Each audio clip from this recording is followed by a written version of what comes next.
All right, everyone, welcome to this webinar on a blustery October evening. It's so great to see all of you, even if it is in this sort of ether of a Zoom space. So glad you could join us today. We are very excited for today's conversation. It is going to be recorded, so I had just pushed record.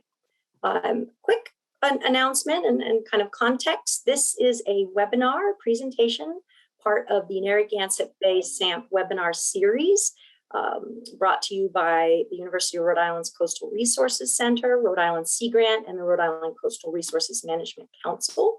This is a series that has started in September and will run through March 2022, and it is designed to be a complement to the current stakeholder-driven public process underway that CRC and Rhode Island Sea Grant and the Coastal Resources Management Council, CRMC, are undergoing in the state, called the Bay Special Area Management Plan. And that process, as I said, is underway. A lot of public meetings. It is focused for the moment on aquaculture, so many of you have been involved in that. Again, this is a series to complement some of the interest and topic areas we're hearing from that public process.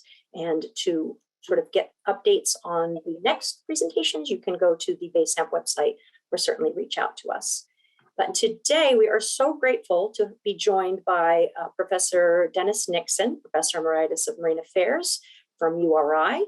He is going to be presenting conflicts between public and private rights along Rhode Island's shore. It's going to be much more like a conversation versus a PowerPoint presentation. So we hope to hear from you during that. And I wanted to shout out and thank Julia Wyman, Director of the Marine Affairs Institute and Rhode Island Sea Grant Legal Program at Roger Williams, who will be facilitating the conversation today. Couple quick reminders before we start, please, because we have a really healthy attendee list, over 58 folks, over 100 RSVP'd. So please just put all your questions directly in the chat, and that Julia will tend to those directly after the presentation with Dennis. If it is flowing and Julia and Dennis are open to this, we can certainly entertain them during, but we really want to try to capture those, your great comments and questions in the chat versus a lot of folks trying to speak over each other. So with that, welcome again, and I will turn it over to you, Dennis. Thank you so much for joining us. So I'm gonna jump in. Dennis hasn't unmuted himself, so I'm gonna take liberty, and I'm just gonna take the privilege of getting to introduce our wonderful speaker. So Azure, thanks for welcoming us. As everyone just heard, I'm Julia Wyman. I'm the director of the Marine Affairs Institute at Roger Williams University School of Law and the director of Rhode Island Sea Grant Legal Program. And for probably no one on this call is our speaker a stranger, but I have the pleasure of introducing Dennis Nixon, who is Professor Emeritus at Marine Affairs at the University of Rhode Island, where he taught coastal zone, fisheries, and admiralty law for 44 years. He most recently served as director of Rhode Island Sea Grant, but he also served for 4 years as Associate Dean for Research and Administration at the Graduate School of Oceanography, where he was responsible not only for the 200+ acre campus, the pier, and also the 180-foot research vessel Endeavor. And for the preceding 8 years before that, he was the Associate Dean of Academic Affairs at the College of Environment and Life Sciences. A marine lawyer by training, Professor Nixon is a member of the Maritime Law Association of the United States and the Rhode Island Bar. He served as Secretary and General Counsel for the Point Club, was co-founder of the International Marina Institute, which provides educational programs and certification for professionals in the marine industry around the world. Professor Nixon is also former legal advisor and risk manager for the University National Oceanographic Laboratory System, and he has provided advice to the entire U.S. academic research vessel fleet since 1986. This talk today, much more of a conversation, is meant to be educational, and it is supported in part by Rhode Island Sea Grant. Rhode Island Sea Grant does not engage in advocacy or litigation. So while both the speaker and I are attorneys, no part of today's talk or discussion will be or should be taken as legal advice. We encourage questions after the speaker please put those in the chat, as Azure pointed out. But we do not want any questions that are specific to personal properties or interests. So all questions that you have that are specific legal matters should be directed either to your personal attorney or to the Coastal Resources Management Council as appropriate. So I've known Professor Nixon for decades, and he does like to speak in 3-hour increments, and that's all good, but today we don't have that much time. So to hit the topics of direct interest to the Bay SAMP Aquaculture Working Group, we did solicit questions from members of the group to focus this discussion. So I'm going to try to keep us in a formal Q&A between me and Dennis for about 45 minutes. And then what we'll do is we'll leave about 15 minutes at the end for the questions that you've submitted in the chat.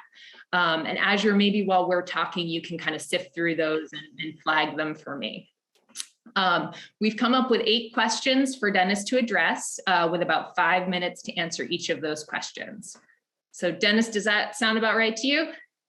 That sounds great. And I want to also add that although I had all those jobs, I am now officially unemployed as a retired professor. So the comments I'm about to make are entirely my own and don't represent any of the organizations I used to work for.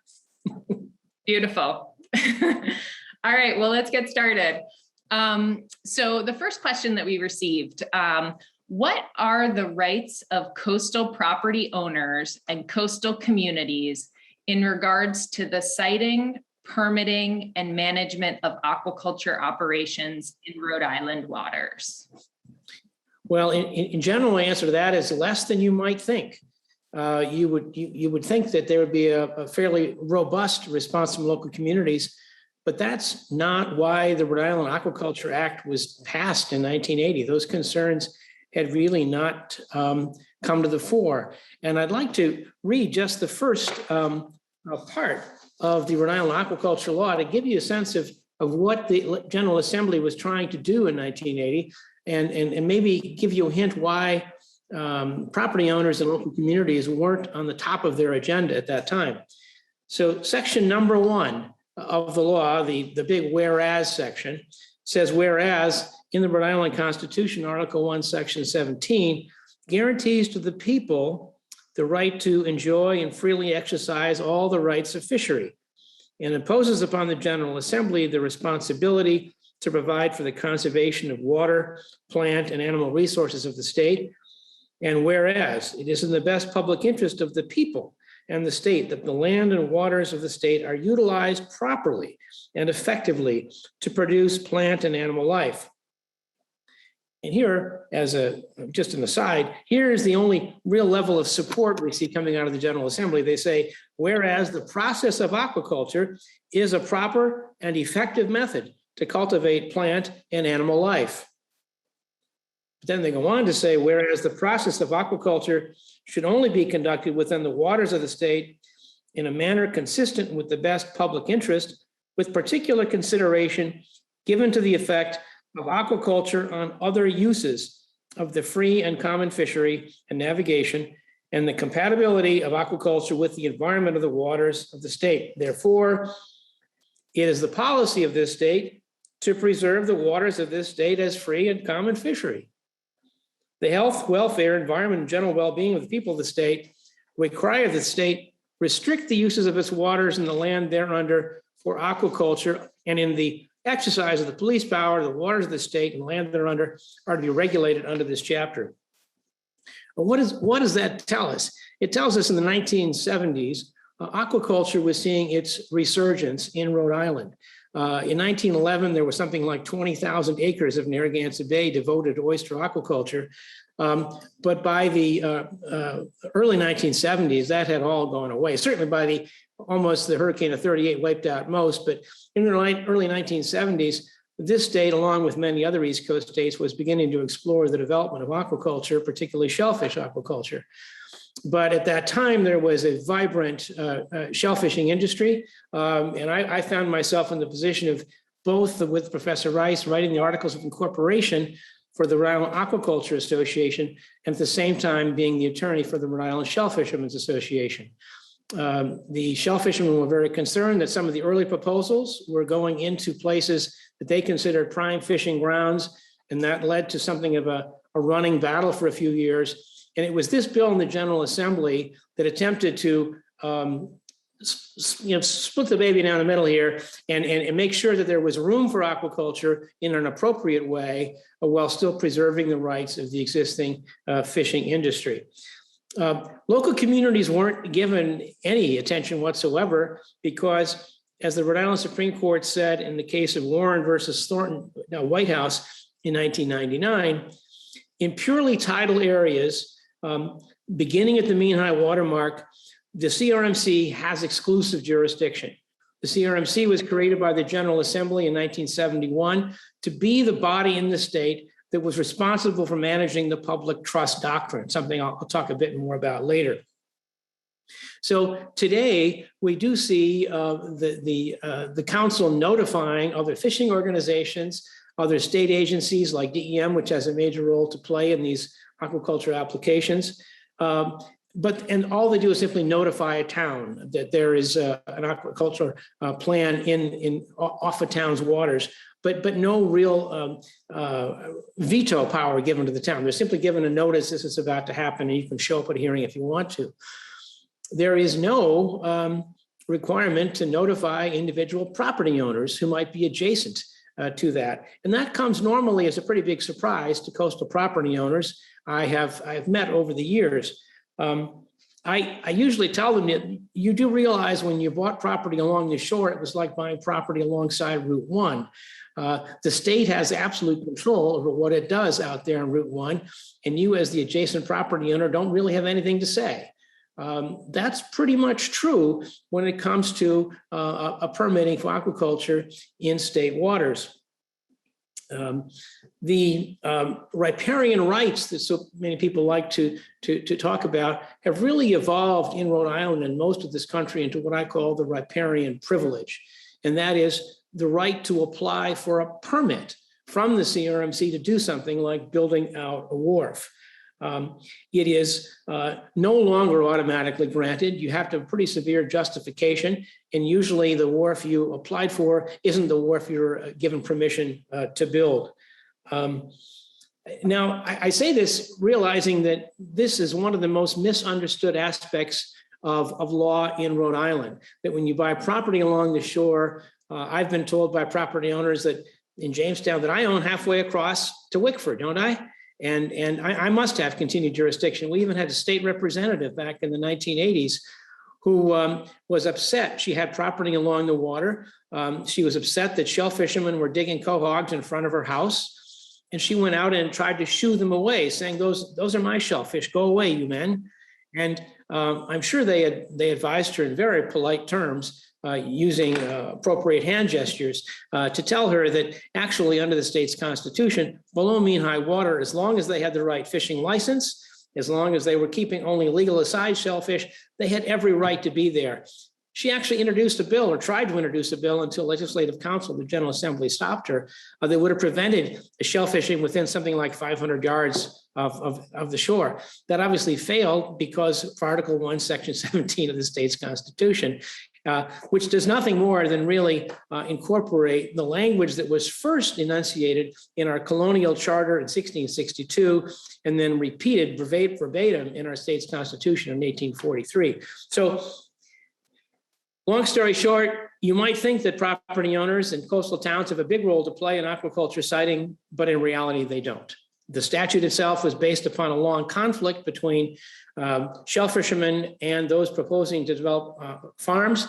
It was a tough conflict then. Today, and I think one of the ironies of being at this for so long is now the most likely type of person starting a new farm is a former shell fisherman. And today the industries are much more cordial in their cooperation. Great, thank you, Dennis. That's really helpful. Our second question goes a little bit deeper into how is aquaculture similar to or different from other uses of our waters? How is it possible to run a private business on public submerged lands? And how does the state benefit? Well, the aquaculture really is treated differently. And I think to a certain extent, it was because of that suspicion that existed in 1980. Remember, the state's experience with large-scale leasing of the bay was not entirely happy, and Pinkerton Guards were patrolling large areas of the bay, and I know people who still remember that era. They're pretty old now, but they still remember it. And they're not happy about it. So aquaculture did get a little special extra treatment, and in fact, it's the only area of the CRMC's jurisdiction that is specifically targeted with its own statute. All of its other areas of responsibility come from its general role as the steward of the state's resources. But aquaculture got its own statute, probably because one of the requests was for particular grants of land to be able to be leased for longer periods of time. The research required to come up with an aquaculture permit is extraordinary. A potential aquaculturist is first given by, I see Ben Getch here. Ben hands over a 32-page aquaculture package to someone interested, who then has to do a significant amount of research. I think more than any other potential applicant that the CRMC sees. If someone is successful in making their case to be given an award of say, an acre of submerged land to grow oysters, well, congratulations. You, my friend, are the first person that has to pay an annual lease to the state of Rhode Island for submerged lands. No other category of user in Narragansett Bay is required to pay an annual lease fee. When this statute passed, it occurred to me that one of the ways we could possibly raise some money to improve public access generally in the state was to suggest that all users of state submerged lands should pay something into a state submerged lands trust fund, which could go to improve and gain more public access for the people of Rhode Island. When I suggested this, perhaps the state's marinas, the boatyards, the yacht clubs that occupy much more property at Narragansett Bay and the ponds than aquaculturists do, this could be a good source of income. Well, when I suggested that, I was almost run out of town, and the reception didn't go over very well, and that never went anywhere. And their argument in response was, we were here before the CRMC, and therefore you can't think of a way to charge us any money now. Now, I would add from the fact that I do work nationally, about a third of the states in the country do require marinas, boatyards, so on, that have docks out there in navigable waters to pay an annual lease fee. And those fees are typically dedicated to some benevolent activity like maintaining rights of way. So aquaculture is singled out among all of the bay users and pond users to pay an annual fee. And I think that's quite notable. To go on, let's see. The state's benefits. How does the state benefit from letting these private individuals take advantage of state submerged lands? There's actually quite a few. Number one, there are jobs. Once again, I see Ben on the screen. Maybe you can help us later. But my last count, there were over a couple hundred people engaged working in the industry, and many of them are people, as I said, who have converted from shellfishing into becoming shellfish growers. Before the pandemic, at least, the gate value of $6 million a year of the product being grown was greater than the amount brought in by the shellfishing industry, who work our cohogs, our mercenaria with bull rakes in Narragansett Bay. I would also add that I have seen firsthand how the state's aquaculture industry has enhanced our overall tourism product. I hosted a group of visiting sailors from Chicago last month, and their first requirement when they wanted a recommendation of where to go to dinner was they've heard about the fact that you actually can grow oysters in Rhode Island. Where can we go to get fresh oysters? And I was recruited to come along as a guide to help them. I mean, Bob Rule, if you're on, I'm sure you're going to laugh at this one. I was the guide helping them tell the difference between the terroir of the pond oysters versus the oysters at Fox Point, those who were coming out of Dutch Harbor. And they sampled oysters from every part of Rhode Island. And they came from Chicago, and one of the things they wanted to do was to eat our oysters. So I think that is one of those things that's pretty intangible, how you can put a dollar value on that. But it has brought in increased tourism, which you can see every time you'd ever try to get a dinner reservation at the Matunic Oyster Bar. People from all over the Northeast are patronizing that place. So this is it's had its own very significant economic impact in a way that I think is pretty hard to quantify. And I would add, in terms of the bay's health, I've been quoted as saying over the years that Narragansett Bay really hasn't been this clean since before the Industrial Revolution. And one of the reasons why, not certainly, maybe not the major and so on, but one of the contributing factors, besides all the sewage flows we've reduced, of course, is that the bay's aquaculture industry has all those filter feeders out there removing excess nutrients and providing a nice, tasty product at the end of the day as well. After all, at the end of the day, an aquaculturist is growing food. It's not food out there to feed the masses, mind you, but it's not creating bombs or toxic waste. It's producing something that's pretty delicious. So all in all, that's why they're treated differently. Sounds like a tough day of work, having to sample oysters and then go out on the healthy bay. Good day.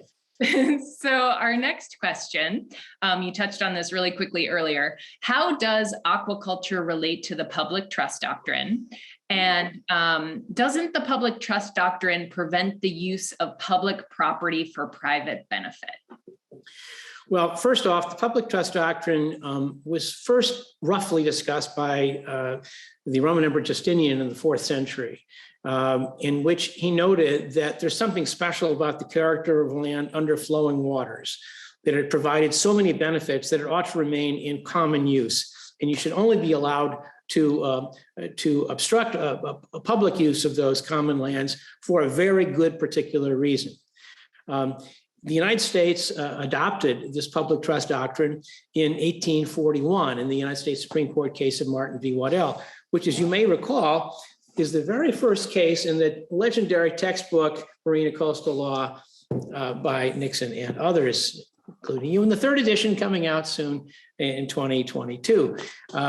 In that case, the Supreme Court of the United States was asked to judge who was the winner between competing claims for an oyster bank in Raritan Bay, New Jersey. Not a place today we would consider gathering oysters.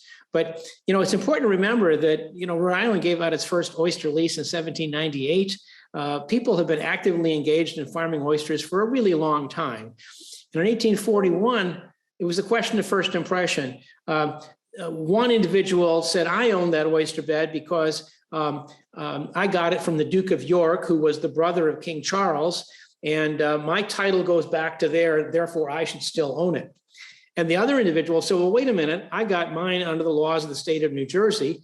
I went through the proper procedure and I was awarded this under New Jersey law. So the Supreme Court had to decide who had the better claim of title. And here's what they said in 1841. When the people of New Jersey took possession of the reins of government and took into their own hands the powers of sovereignty, the prerogatives and regalities, which before belonged to either the crown or the parliament, they became immediately and rightfully vested in the state. So this made clear that, number one, submerged lands belonged to the states. And from that point on, and today, from the 0 to are bordered out to 3 miles, these are state waters, and those submerged lands are the properties of the state. And that's why, for example, our wind farm was built within 3 miles so that Rhode Island would have complete jurisdiction over what went on with that wind farm.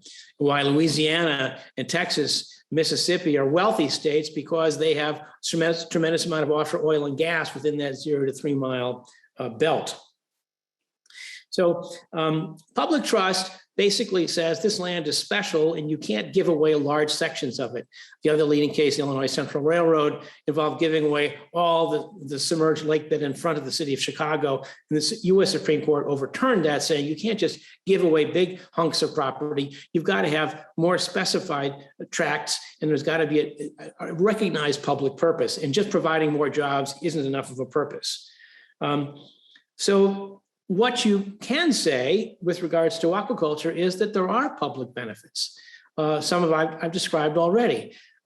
This is not This is not finfish aquaculture where you're potentially creating something of a pollution problem. In fact, oysters are helping us reduce pollution in Narragansett Bay and the coastal ponds because of their desire to eat up those excess nutrients. So there's, and then of course the fact that they are producing food which can be used by all. The private use of submerged lands is not forbidden, but there is a high burden of proof that the applicant has, and that's why the application process we have in Rhode Island to be awarded one of these leases to grow shellfish is so hard to get. Because of the public trust doctrine, the applicant has the burden of proof going forward to show that they're doing something positive, not just for themselves, but for the state of Rhode Island. Now, I just want to compare our example here, where you have to work for every acre to a bay I visited on the south coast of France a few years ago. The French, as you know, love oysters. And I was stunned when I visited the bay and realized that open navigation on the bay simply was not possible. It was a large bay, not quite as big as Narragansett, but essentially the entire bay was covered with rafts. And there were roadways or access ways where the working boats could go between them to service the rafts. But to have a sailboat race, to have people out kite surfing, so this was not possible. The entire bay was being used for aquaculture. It's something that I think makes sense to the oyster-loving French, and they're willing to say that bay is for oysters, and we'll go sailing someplace else. But it's something that would not and cannot happen in Narragansett Bay because of all the safeguards that have been placed to make sure that the area that's being used for aquaculture is not already being used by somebody else with a pre-existing important use of the bay. Great, thank you so much. Our fourth question from the working group, who is responsible for aquaculture permitting and how much public input is required in the process? Could the process be improved? Well, any process can be improved, and I'll suggest a couple of things here, but I appreciate that the CRMC has gone through several self-analyses, one in 07, 08 that produced some really great documents. I encourage people to check the CRMC website. But this is where the so-called 5% rule came from in terms of the concern over how much of the coastal ponds were being devoted to aquaculture activity. The CRMC has this responsibility very clearly, but they're also told, mandated in the statute, to work with DEM, recognizing the fact that DEM is in charge of the capture fisheries. And there's clearly areas of overlap where the two must be on the same page. There's also a mandatory consultation with the state's Marine Fisheries Council, a group I served on for many years. So there is a required networking among government agencies, as well as a required consultation with sport fishing groups, commercial fishing groups, and so on, to make sure that all the, quote, all the usual suspects are consulted. But once again, considering when this law was passed, there really wasn't that level of interest from coastal property owners or coastal communities. And the reason coastal communities are interested because their taxpayers, their property owners are interested. And I would offer the following idea that individuals may shoot at me for later, but I think the reason why this wasn't an issue in the 1970s is oysters were grown on the bottom. Bottom culture was the predominant way oyster aquaculture occurred, and today it is much more prevalent to see oysters floating on the surface in rafts. And so that the view, if you drive over the Jamestown Bridge and you look to the south along the shore of my beautiful island, you will see half a dozen different farms with rafts floating on the surface much of the year. And their beauty is in the eye of the beholder. Certainly, the cows at the two historic farms that they abut do not object, but certainly the concern has been expressed by some of the property owners in the Dutch Harbor area that they'd rather see blue water than floating cages. And so I think that's the reason why property owners didn't have a role when the statute was first created, was because they were using a different kind of a gear. There's no question that I think the recognition of the industry that because there's more food at the surface, there's sunlight, therefore more phytoplankton, you're going to see a better growth rate. That's one thing, but if there's an area why is there greater resistance today with the coastal communities? I think it's because of the fact that oyster aquaculture is a bit more visible than it was in the 1980s and 1990s until the newer gear began to be used. It's not just in Rhode Island, by the way. This is a phenomenon nationally. I think Bob Rowe is on the line, and he can certainly comment nationally if this is an issue as well later on in the comment session. Bob is never reluctant to give me comments on whether I've gotten it right. Okay, so the process can be improved. My own town, for example, publishes a notice in our local newspaper if they're notified that anyone is proposing an aquaculture operation here. And as a result, citizens of Jamestown are quite frequently commenting on anything that happens in Dutch Harbor. And, rarely is one of these considered with little controversy. So they are carefully examined and the concerns are weighed. And I would have to say that I think some modifications have been made in projects that have been able to answer the concerns of property owners and still allowed the aquaculture operations to go on. So I think notice to communities is a good idea. It goes on already, but the fact that our town doesn't just accept the notice and file it away, it's actually publicized, might be a good practice, could be suggested for other communities as well. I don't see, there certainly is no requirement that the state notify adjacent property owners. I don't see the state getting into that. That would be a very onerous task for the state to undertake. I don't see that happening. But if the communities themselves are good at getting notice out to their own citizens, I think that would be a good next step improvement, and we can take it from there if we need to do more after that. Great, thank you, Dennis.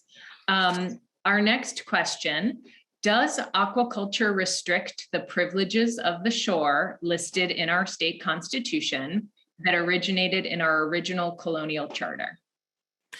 Well, that's a question about which, as you well know, serving with me on the state's Public Access Commission of the General Assembly, led by Representative Terry Gorfriend of Portsmouth and Representative Blake Philippi of Block Island.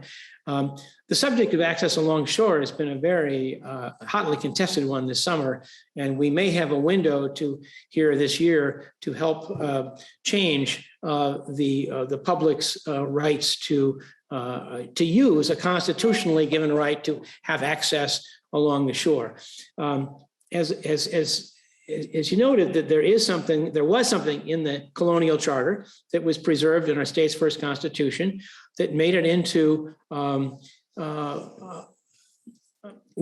something of a landmark case in 1982 before the Rhode Island Supreme Court, called Ibison, in which a group of mobile sports fishermen were engaged in a beach cleanup and got themselves arrested because they were walking along the high water mark, and Mr. Ibison felt they ought to be using the mean high water line, which is a complex calculation involving 19 years of tidal gradients, and can be calculated by a surveyor for exactly one day, that particular day you're seeking to find out where the boundary is, because the next day, you've got to look at a new 19-year average, obviously not too much different, but if that night you have a storm like we're about to see this evening that might chew off a foot or two of the shoreline, the boundary is going to be different the next day. And so the rights that are given to us in the Constitution very much depend upon where you say the shore is. And in the Representative Portfriend's bill, she is going back to the historic use of just the high water mark, or what the scientists call it, the LHTS, the last high tide swash line. Or we can call it the seaweed line or the rack line. If you're within 10 feet, of that line. She has proposed, and I fully endorse, simply not being able to use the power of criminal trespass against someone if you were along that area of the shore.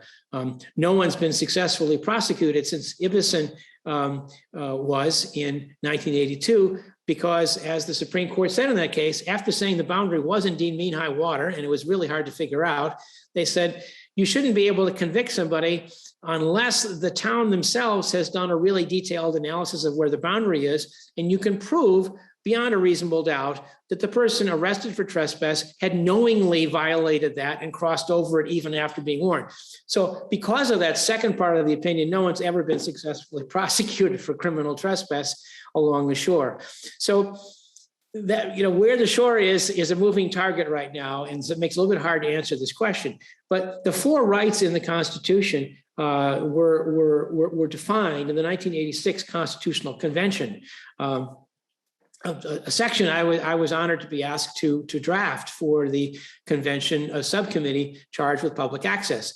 Those four rights recognized under the law historically, as spoken about in the 1941 Rhode Island Supreme Court case of Jack Mooney versus Powell, was excuse me, passage along the shore, using the shore for bathing, using the shore for fishing. And finally, my favorite one, using the shore to collect 1 cartload of seaweed per day, which was one of the great old colonial rights, because seaweed was an important part of your fertilizer program for your coastal farm. Navigation was not mentioned, but I must say that I easily navigated through the oyster farms in Jamestown. I used to, when I used to go to work just a year ago, I would kayak on Fridays if the weather was good from my home in Jamestown to GSO, and my path took me right through all of the oyster farms. Navigation is quite easy. All of the areas are well marked, and really one of the more enjoyable things I would encounter in the morning is talking to the individuals, cleaning the cages and working there at those early hours. And it was sort of agriculture at its best. And they were working right off one of Rhode Island's great old colonial farms on Jamestown, still in motion. So very exciting. It was a very good thing to see. I would add as well that the General Assembly was thinking about this when they wrote the state's statute, because General Laws 2010-9 says that the public shall be provided with means of reasonable ingress and egress to and from the area, subject to permit, for traditional water uses such as boating, swimming, and fishing. So I know there was some concern among members of the base camp group about traditional uses being affected. If there's any evidence of that, it's against the law as the law stands right now. So that could be reported to CRMC, and they'd have the enforcement power to stop any problem in that area. Great, thank you, Dennis. So we have 3 questions left that came in from our working group. So I want to remind folks that if you do have a question, please put it in the chat so that we'll be ready when we're done with these questions. So for our 6th question, we'll switch gears a little bit. Who is liable for any damage that occurs to a private vessel or to aquaculture gear that's properly marked, that's transiting over an aquaculture operation? Okay, let me give you a classic lawyers, it all depends. The statute requires a very extensive marking regime. And in fact, in my view, the aquaculture leases that I have paddled through and around are much better marked than the fish traps, which exist off the southern end of Aquidneck Island, which I have inadvertently sailed into once or twice in years past. These are well marked, and you'd really have to work to drive into one of them. And certainly, perhaps at night you could. But night navigation is always sketchy, and you've got to be concerned about that. So if the farm is properly marked and someone ran into the farm, that's the boater's problem. And the boater would be responsible for not only the damage to his own boat, but any damage he did to the oyster cages as well. Now, the flip side of that is, if the farm is not marked properly, if their buoys have gone adrift and they forget to replace them and nobody notices, and somebody is coming along and seriously damages their boat, that's going to be the oyster farmer's responsibility to reimburse the boat owner for the damages. But as I said, I've not seen that happen. I've paddled by these farms an awful lot, and the buoys are prominent and well anchored. And maybe in the nor'easter tonight, one of them might break free, but hopefully they'll get put back in place as soon as the storm abates tomorrow. By the way, there's a misdemeanor, a fine, and up to a year in jail if you violate any terms of this particular part of the statute. So they take it seriously. I've not seen anybody go to jail on this one yet, but there's always a first time in Rhode Island. Great, thank you. Are there any legal issues related to landing a commercial vessel on private property adjacent to an aquaculture farm? Nothing in maritime law prevents a commercial vessel from stopping at a private property pier. However, and here's where finally local jurisdictions have something to say. If the area is, for example, governed by residential zoning, and we begin to see large trucks going up and down the driveway down to the shore, this would be an issue the town could certainly take note of, that a commercial activity was occurring on landside property that was beyond the scope of what the CRMC was controlling. So here's where a maritime use could evolve into a land impact but this wouldn't be the CRMC doing anything about it. This wouldn't be a DEM. This would be the town where the activity was occurring as a violation of the town's zoning ordinance or perhaps noise ordinance. Great, thank you. Our last question that we have from the working group, is there a conflict between a town's harbor management plan and a proposed aquaculture? If there is a conflict between a town's harbor management plan and a proposed aquaculture operation, who wins? Well, once again, it all depends. Who came first? If someone has a viable 10-year aquaculture lease, closing it to put in some moorings would be a taking under the Fifth Amendment of the U.S. Constitution, which provides that commercial property be taken without just compensation. We've not ever done that. We've not ever said that we're going to close an aquaculture operation because we're expanding a harbor mooring area. Conversely, if an aquaculturist proposed a farm inside a mooring area, it would not likely be considered a compatible use and would be denied. So it really does all depend on the facts of the particular town in question. If an area is an existing mooring anchorage area, to me, it would be difficult to imagine. And that, by the way, that's approved by the CRMC. They've got the final word on both an aquaculture plan and also the town's harbor management plan. And this does not cover all of town waters. It's only the town harbor area where vessels are being sheltered with moorings and providing a general anchorage area. So Jamestown is 9 miles long and 1 mile wide, but our harbor areas only concern specific areas around the island where moorings are regulated. The rest of the island is open for other uses. And that's why we see I think it's the largest concentration of aquaculture in the bay itself along the western shore of Connecticut's Island. So it really, once again, all depends. And fortunately, members of the Coastal Council staff that are involved with harbor management do speak to those involved with aquaculture, and they're in the same building. So I'm not worried about too many conflicts there. And those are the questions we had. Those are the questions we have, and it is exactly 4:45. So we have left 15 minutes for open Q&A. And I see one question that's come in to me that I'm going to start with, and it's directed at you, Professor Nixon.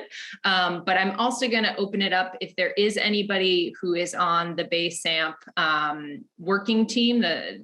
Feel free to jump in if you would like. I'm wondering if we could hear from Mr. Nixon on any legal arguments against aquaculture placement. Can an aquaculture farm take away a recreational fishing area from recreational users of that area? Well, taking away a recreational fishing area,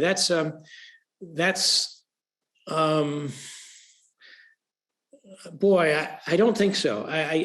There's a lot of the bay that's open to recreational fishing, most all of it. By definition, if you're going to be saying, I'm going to be putting an oyster raft operation in, a certain amount of that area is going to be closed. However, I could have been fishing in my kayak next to those oyster rafts. There's nothing that prevents recreational fishing in the general area of the oyster operation. And from just the number of recreational fishing boats I have seen around that area, to me, we may also be seeing something like the artificial reef phenomenon of any structure that's put in the water, causing biofouling. It creates a greater marine life. So if anything, my experience has been that the activity and the additional gear in the water is creating a bit of an attraction, like an artificial reef does. And that if you're interested in recreational fishing, this may be a desirable thing to see a farm going in. I've seen no negative impact for the recreational fishermen here on the island. And in fact, the converse would be true. Great, thank you. And I don't see anyone from Azure, did you want to jump in with a comment on that? No, just going to say we did have 2 questions that came in midway during the conversation. I can share. Yeah. I think, I'm going to start with one that I see that came in that I think is more of a comment than necessarily a question about in the oyster farms, motoring into the shore in the dark, minimal high flyers, not possible to navigate through the farms with the individual buoys. I think that question is probably less of a question for Dennis and perhaps more of a question to talk to CRMC directly about. Azure, did you want to jump in with the next one? Yeah, we have 2 questions from Dawn Libby. The first is, why should the burden be put on the coastal town for giving notice? This was early in your presentation, you were speaking about notice to certain meetings relating to aquaculture. Should that not be a burden on the applicant in similar vein to zoning notice? Well, I guess I have to say that, I mean, this statute is, a lot of the burdens that are in the statute I had something to do with 40 years ago. And I think right now, this is already an extremely burdensome process on the applicant. And that I think that if you are required to specify what you're doing in such a detailed fashion and present it to the town, and the CRMC does copy the town in with this information, that in my view is sufficient notice, particularly once again, as I've said many times, the waterfront property owner is in fact living along Route 1. And you must expect the fact that things are going to be happening out there.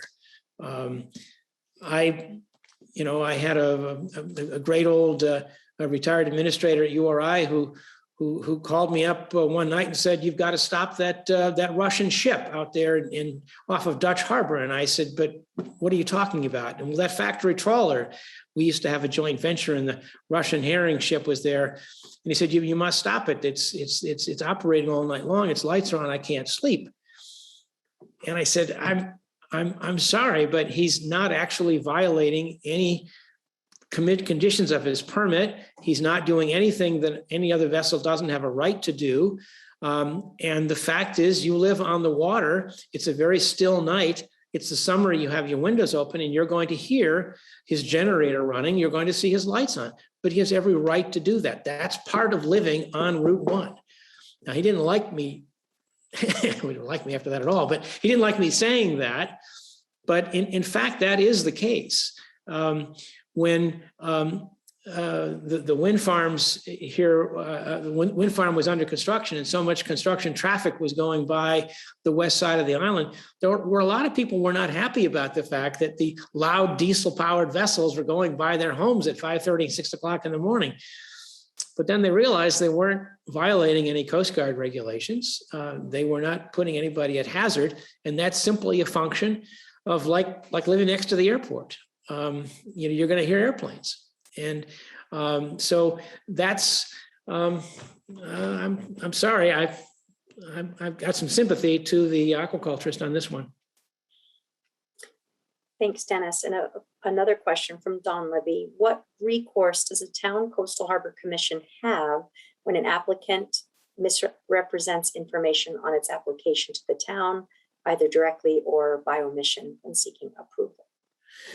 Well, that to a certain extent depends upon how the town has written its own harbor management ordinance, because it's easy to incorporate in a town ordinance that says if you fail to be completely honest in everything you say, we have the right to deny your application and also deny your ability to apply for another one. So that should be part of every document you're required to submit. Complete honesty. I mean, if you make an honest mistake, that's one thing. You put a decimal in the wrong place. Okay, I'm sorry. But if somebody is really trying to pull one off here, and I saw one of these in a coastal right-of-way case here just a couple of weeks ago, where someone said something on the application to the CRMC regarding a right-of-way, and then did something else entirely. Tried to put a new septic system in the coastal feature, and when found out, coastal enforcement could hardly believe it. But somebody would be that open and obvious about their level of violation, and they're in some real trouble right now. So I don't have any comfort for those who would provide false information. I think they should get the book thrown at them.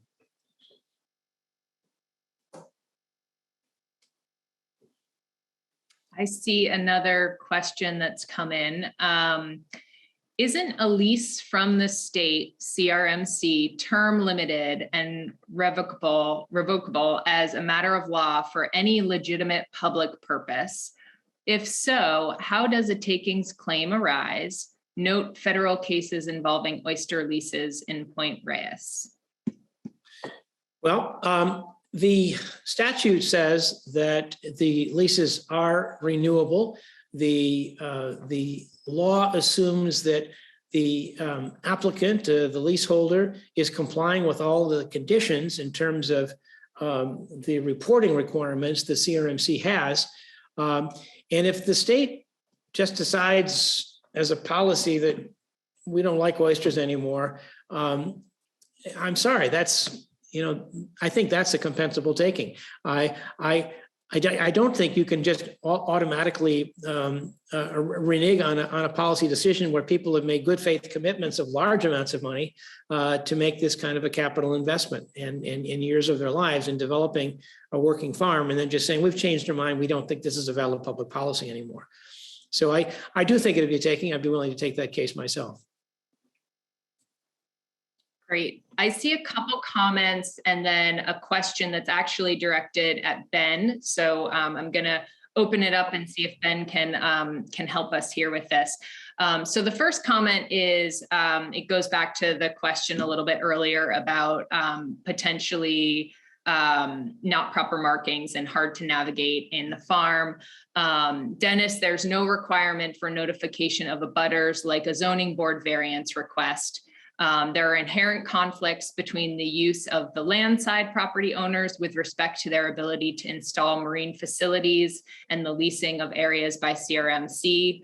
The public notification process is a huge failure. So I'm going to take that as a comment for us to hear. And then there's a follow-up to that asked Ben if he could explain the preliminary application process and who is notified. So where is that notification happening? And Ben, if you feel comfortable answering that, I'd love to have you do that. Yeah, sure. I guess this kind of goes back to the beginning of Dennis's presentation when we talked about the town's jurisdiction and our ability to regulate aquaculture in the near shore environment to its town. What everything Dennis said, I agree with. It's true. However, we have a process. It's called the preliminary determination. This is a prerequisite to submitting a full application. The goal of this is to have the applicant basically submit a draft application with all the requirements of a full application, essentially. And we have a meeting to discuss the feasibility of the project. Now, what's not said in regulation or in any statute, but really is evolved as a matter of practice with CRMC, is that we do this preliminary determination meeting with the town.